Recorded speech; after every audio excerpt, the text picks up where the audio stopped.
I called my sister-in-law delusional if she thinks I am babysitting for her after she called the police on me. Now, she needs to quit her job and live with the repercussions of her actions. My sister-in-law and I have an agreement.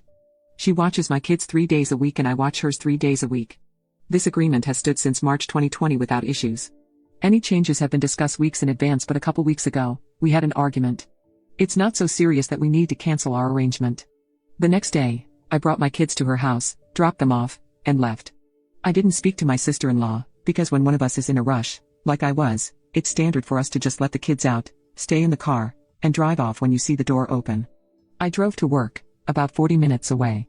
When I got there, I had about 20 missed calls and even more texts, all from my sister-in-law, all saying she didn't want to watch the kids given our argument. Her first text arrived a little before I got to her place, but I didn't see it until I got to work because my phone is always on silent when I drive.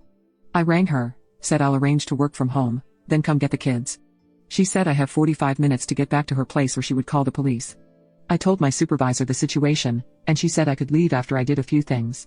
This delayed me for 20 minutes when I got back to my sister-in-law's. Just over an hour later, she said she'd already called the police when the 45 minutes ran out. I then had to stick around long enough to tell the officer that I didn't abandon my children, there was just a communication issue. Sister-in-law and I had another shouting match later over this. I arranged other childcare for my kids and I've been mostly ignoring her since. However, she reached out and apologized, and has asked if I'd be willing to go back to the old childcare arrangement. I've told her to go F herself. I work with kids. If I got child abandonment on my record, I would never work in my field again, which she knew, and her calling the police was a massive overreaction, so if she needs a babysitter she can go whistle for all I care. She said that if I checked my phone, talked to her that morning, or came back when I was supposed to, she would not have needed to call the police, and I did this to myself, and she gave me a warning with that first text and I could have checked my phone or spoken to her directly when I got to her place, all of which she says she would have done if she were in my position, given that we'd argued the night before. I've told her that if she thinks I'm babysitting for her, she's effing delusional, and she's on her own.